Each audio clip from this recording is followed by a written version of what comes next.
ഇന്ന് തന്നെ ഡൗൺലോഡ് ചെയ്യൂ. കാണൂ നിങ്ങളുടെ ഫേവറേറ്റ് ഷോസ്. ഇതന്നെയല്ലേ മേഡ സ്ഥിര ഐറ്റം. എന്നിട്ട് നീ ഇതുവരെ ഉണ്ടാക്കി തന്നിട്ടില്ലല്ലോ.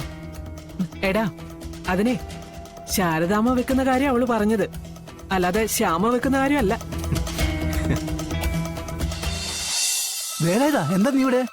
തീരെ പ്രതീക്ഷിച്ചില്ല അല്ലേ? നീ എന്തിനാ ഇങ്ങോട്ട് വന്നേ?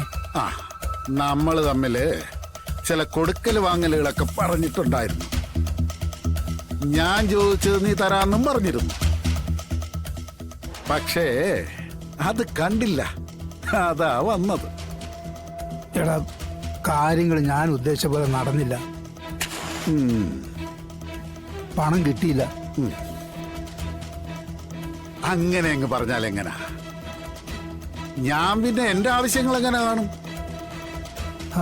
നീ പോയിട്ട് 2 ദിവസം കഴിഞ്ഞിട്ട് വാ, നമുക്ക് ശരിയാക്കാം. ദേ, ഞാൻ നിന്നോട് കടവായിട്ടല്ല കാശ് ചോദിക്കുന്നത്.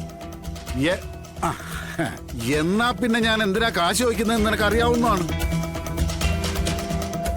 അപ്പൊ പിന്നെ എന്താ വേണ്ടത്? എന്നെ കൊണ്ട് കൂടുതൽ വർത്തമാനം പറയിക്കാതിരിക്കുക. ചെന്ന് കാശെടുത്തോണ്ട് വാ. വേലായുധാ, ഞാൻ സത്യമാണ് പറയുന്നത്. എന്റെ കയ്യിൽ എടുത്തു മറിക്കാൻ ഇപ്പൊ ഒന്നുമില്ല. ഹോട്ടൽ പണിയൊക്കെ നടത്തുന്നതല്ലേ? നിന്റെ ഭാര്യയുടെ കയ്യിൽ കാശ് കാണും. എടുത്തു തരാൻ പറ. ഇല്ലെങ്കിൽ ഞാൻ അവിടെ നിന്ന് പോവില്ല. ദേ, ഞാൻ ഇവിടെ ഇരിക്കുന്ന ഓരോ നിമിഷവും നീ നിന്റെ ശവക്കുഴി തോണ്ടുന്നതിന് തുല്യമായിരിക്കും. ചെന്ന് പെണ്ണുമ്പിള്ളയോട് കാശെടുത്തോണ്ട് വരാൻ പറ. ശാരദ, നീ അകത്ത് പോ. നിന്നോട് പോവാനല്ലേ പറഞ്ഞത്?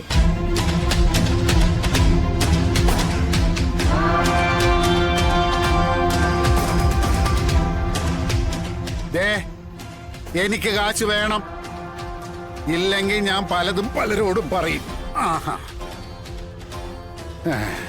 രഹസ്യങ്ങളൊക്കെ പുറത്തായി കഴിഞ്ഞാ എനിക്ക് കുഴപ്പമൊന്നുമില്ല.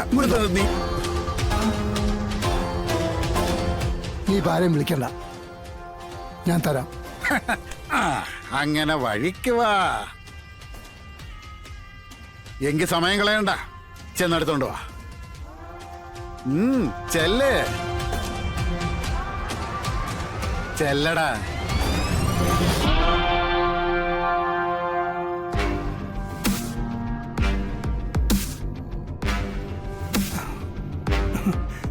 അതെ, എനിക്കൊരു 10,000 രൂപ വേണം. അയാൾക്ക് കൊടുത്തു വിടാനാണോ? എന്റെ കാശൊന്നുമില്ല.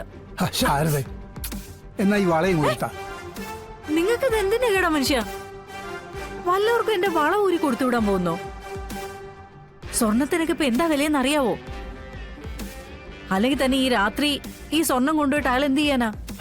അത് അയാൾ കൊണ്ട് പണയം വെച്ചെടുത്തോളൂ. നീ അതും കൂടി തന്നെ. ഞാനൊന്നും തരൂല. ശാരദ, നീ പറയുന്നത് ശരി, ഞാൻ വള തരാം. പക്ഷെ എനിക്കറിയണം അയാൾ എന്തൊളിപ്പിക്കാനാ ഈ വള വാങ്ങുന്നതെന്ന്. നിന്റെ ഭർത്താവിന്റെ ഭൂതകാലത്തിലെ പല പ്രശ്നങ്ങളും ഉണ്ടായിരുന്നു വെച്ചോ. അത് പുറത്തു വരാതിരിക്കാനാണെന്ന് വിചാരിച്ചാ മതി. അതിങ്ങത്താ ശാരദ, അതും കൂടി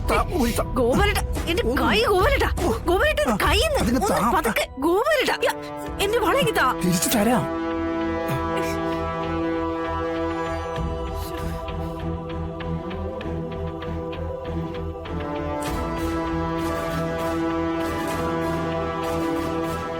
എടാ, ഇത് അവളുടെ കയ്യിൽ നിന്ന് ബലമായിട്ട് ഊരി വാങ്ങിയത്.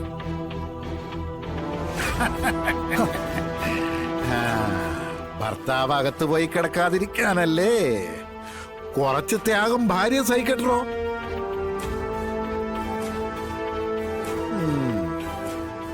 ഇതുകൊണ്ടൊന്നും ഞാൻ ചെയ്ത ഉപകാരത്തിന് കൂലിയാവുന്നില്ല. കണക്ക് മുഴുവനായിട്ടങ്ങ് തീർത്തേക്കണം. കേട്ടല്ലോ? ഇല്ലെങ്കിലേ ഞാൻ ഇനിയും വരും.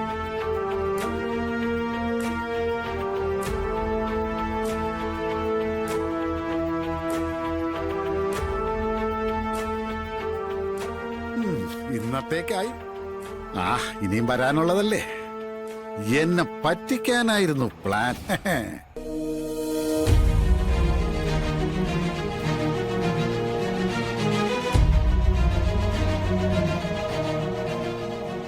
ഗോവരടാ, എന്താ ഇതൊക്കെ?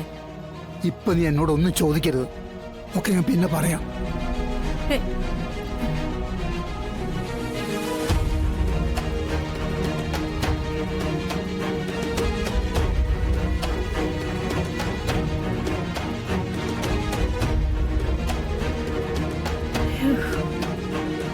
ഈശ്വരാ.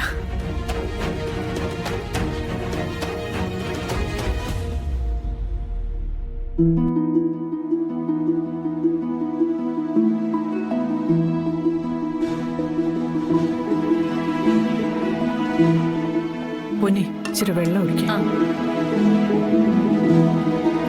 അതെ പൊന്നി, ഞാൻ ഉണ്ടാക്കി വെച്ചിരുന്ന സ്പെഷ്യൽ പുളിമാങ്ങ ഇഞ്ചിക്കറി വിളമ്പിയിലായിരുന്നല്ലേ? അയ്യോ, എന്നോട് പറഞ്ഞിരുന്നതായിരുന്നല്ലേ, ഞാനങ്ങ് മറന്നുപോയി. പക്ഷേ എനിക്കങ്ങനെ മറക്കാൻ പറ്റില്ലല്ലോ, എന്റെ സ്പെഷ്യൽ ഐറ്റം അല്ലേ. മോളെ കുറച്ച് കയറി. ദേ, രണ്ടുപേരും അഭിപ്രായം പറയണേ. നന്നായിട്ടുണ്ട് മോളെ, നന്നായിട്ടുണ്ട്. കൈപ്പുണ്യം കൈപ്പുണ്യം എന്ന് പറയുന്നത് ഇതാ, ഇത് മാത്രം മതി ഭക്ഷണം കഴിക്കാൻ. എന്നാ പിന്നെ എനിക്കും കുറച്ചിട്ടേക്ക് ശാലിനി. ആ, ദാ.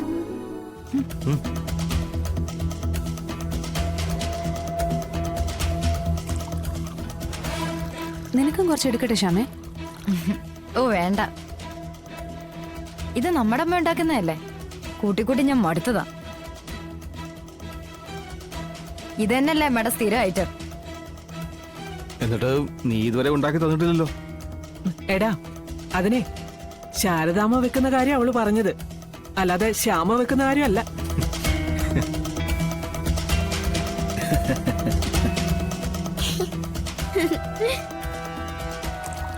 ഈ പാചകം എന്ന് പറയുന്നതേ അനുഗ്രഹിച്ചു കിട്ടിയൊരു കലയാ. അത് ചുളിവിൽ ആർക്കും അങ്ങനെ സ്വന്തമാക്കാൻ പറ്റത്തില്ല. പക്ഷെ ശാലിനിക്ക് ആ ഗുണം കിട്ടിയിട്ടുണ്ട്. അല്ല മോളിരിക്ക്, പൊന്നൊളിമ്പിക്കോളും. പൊന്നി ഒരു കസേരയും എടുത്തേ.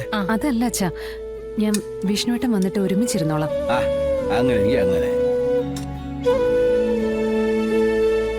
പിന്നെ എല്ലാവരോടും ഒരു കാര്യം പറയാനുണ്ട്. മറ്റൊന്നുമല്ല, ഒരു യാത്ര പോയാൽ കൊള്ളാന്നുണ്ട്. അത് നല്ലതാ സത്യമ്മേ, ഊട്ടി മതി. കൊടൈക്കനാലും പോണം. ആഹാ, നിങ്ങളുടെ ഊട്ടിയിലും കിടക്കാനും പോയി കിടക്കാൻ ഞാനില്ല. വയസ്സാം കാലത്ത് മഞ്ഞത്ത് നടുവത്ത് പോയി കിടക്കാൻ ഞാനില്ലേ. രോഹിത്തെ, നമ്മൾ ഇത്രയും പേർക്ക് പോകാൻ പറ്റുന്ന ഒരു വണ്ടി ഏർപ്പാടാക്കണം. ആ. ഊട്ടിയും കൊടൈക്കനാലൊന്നും വേണ്ട, നമുക്കേ കണ്ണനെ ഒന്ന് കാണാൻ പോകാം, ഗുരുവായൂർക്ക്.